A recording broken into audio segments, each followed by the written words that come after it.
G'day guys, Adam here from Fishy Business. Just a quick one for you. I've had 3 or 4 days awesome fishing, caught a bunch of fish, and I did catch one quite large snapper which I had to keep because it wasn't going to survive. So rather than cook it the traditional way, I thought I'd smoke it up in my Bradley smoker. So what I did is I filleted it down, I took the wings off because there's plenty of good meat in the wings. I've taken the frame and I've brined that overnight in a mixture of salt and brown sugar.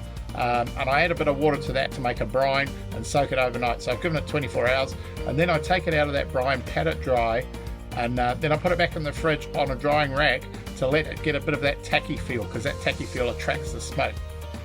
And now I'm going to put it into the Bradley at about 80 degrees Celsius for about 4 hours. Quite a cool smoke, and I want to get that flavour and colour right through. If you cook it fast, you can do it at a bit hotter, you know, like at 120 or whatever, and cook in a couple of hours. But I want to do it quite slowly to get a good coating on it. It's quite thick fillets, quite thick flesh, so I want that nice smoky taste. So I've just popped it in, and we'll come back in 4 hours and see what it tastes like. Right, time to check.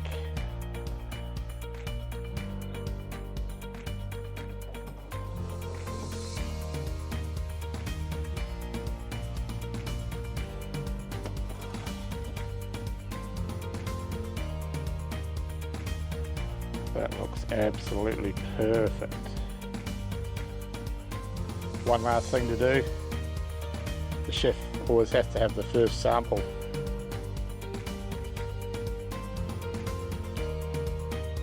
That's absolutely perfect, and I'll do so myself.